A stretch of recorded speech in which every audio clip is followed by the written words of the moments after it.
Shalom, selamat pagi saudara yang dikasihi Tuhan. Selamat memasuki hari yang baru di awal minggu ini.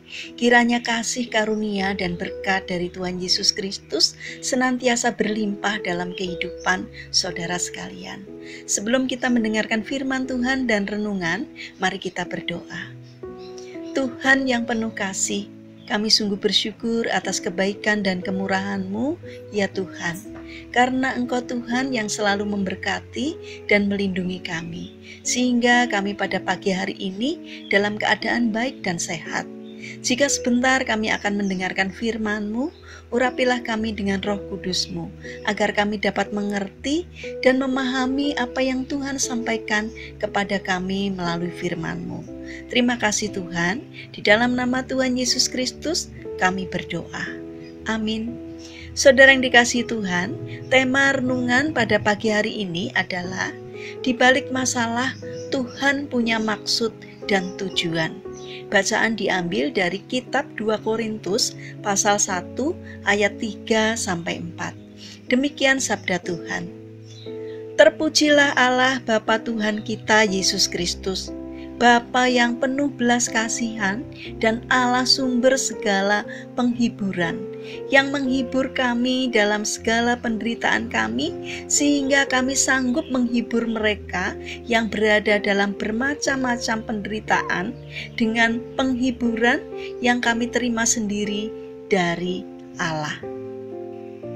Saudara yang dikasihi Tuhan, Jonah Lancaster mengidap sindrom Teacher Collins yang diakibatkan dari tulang wajah yang belum berkembang secara sempurna. Namun hal itu tidak membuat Lancaster merasa rendah diri atau minder.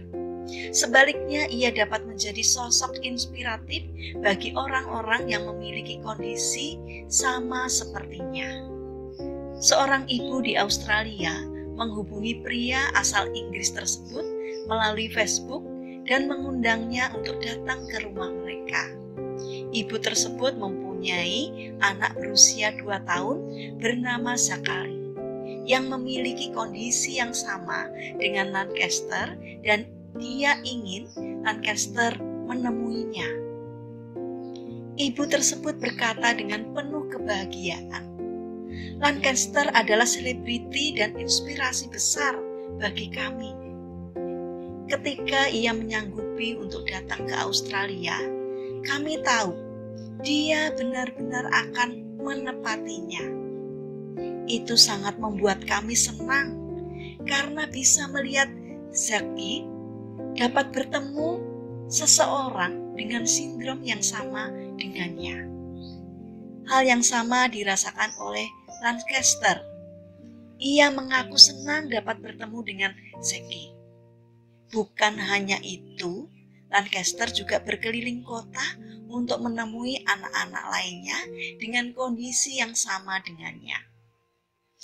Dia berharap dapat menginspirasi mereka untuk terus bersemangat menjalani hidup. Lancaster berkata, "Saya juga akan sangat senang bisa bertemu seseorang dengan kondisi seperti saya ketika masih kecil. Seseorang mengatakan kepada saya, menjadi inspirasi bagi mereka merupakan hal yang dapat saya lakukan." Saudara yang terkasih, salah satu tujuan kita diizinkan menderita atau mengalami masalah tertentu adalah agar kita bisa menjadi berkat bagi mereka yang mengalami masalah yang sama. Mantan pemakai narkoba biasanya adalah orang yang paling efektif di dalam melayani mereka yang ketergantungan narkoba. Orang yang pernah merasakan kehilangan orang yang dikasihi adalah orang yang paling efektif di dalam melayani mereka yang kehilangan orang yang dikasihi. Maksudnya adalah bahwa penderitaan dan kegagalan dapat dia pakai untuk kebaikan kita dan orang lain. Saudara yang dikasihi Tuhan, Rasul Paulus berkata bahwa Tuhan menghibur dia dalam setiap penderitaannya.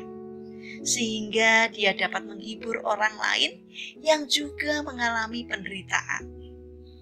Tuhan mengizinkan Paulus mengalami penderitaan agar dia bisa menghibur orang lain yang mengalami penderitaan. Tuhan memakai pengalamannya dalam penderita untuk menolong penderitaan orang lain.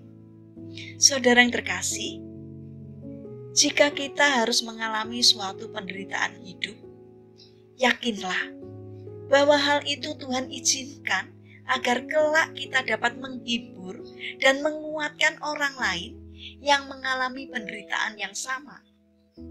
Mintalah kekuatan dari Tuhan untuk menanggung setiap penderitaan atau masalah yang kita hadapi. Saudara yang terkasih, kita telah mengetahui bahwa setiap hal yang terjadi dalam hidup kita, Tuhan punya maksud dan tujuan yang baik, walau kadang kita tak menyadarinya. Karena itu, mari kita bangun karakter setia, yaitu setia untuk mengikuti dan berjalan sesuai dengan rancangan Tuhan, karena rancangannya selalu baik buat kita. Mari kita berdoa. Tuhan Yesus yang baik, mampukan kami untuk menanggung penderitaan atau masalah yang kami hadapi saat ini, agar kelak kami bisa melayani mereka yang mengalami penderitaan yang sama dengan kami. Tuhan yang Maha Baik, saat ini kami berdoa untuk saudara-saudara kami yang mengalami sakit dan lemah fisik. Kami memohon belas kasih dan kemurahan-Mu. Kiranya Tuhan yang berbelas kasih untuk menolong, memberkati, supaya setiap apa yang dilakukan, kiranya Tuhan berkenan untuk menjamah dan memberikan kesembuhan. Kami juga berdoa bagi saudara-saudara kami yang mengalami permasalahan atau kesulitan hidup. Kiranya Tuhan membimbing mereka sehingga mereka mampu menemukan jalan keluar. Kami juga memohon kiranya Tuhan hadir untuk menolong dan memberkati mereka. Kami juga ingin serahkan untuk setiap rencana aktivitas kami hari ini kepadamu. Berikan ketekunan dan semangat kepada kami dalam menjalankan aktivitas kami hari ini. Kami memohon kiranya Tuhan memberkati apapun yang kami kerjakan hari ini. Saat ini kami juga berdoa untuk saudara-saudara kami yang sedang mengalami pergumulan. Kiranya Tuhan menolong, memberkati, sehingga mereka pun boleh merasakan cinta kasih Tuhan di dalam kehidupannya. Terima kasih Tuhan atas setiap kebaikan-Mu. Kami alaskan doa sembahyang kami hanya di dalam nama Tuhan kami, Yesus Kristus. Amin. Puji Tuhan, saudara yang terkasih, kiranya firman Tuhan dan renungan pagi ini dapat menjadi berkat bagi kita semua. Haleluya.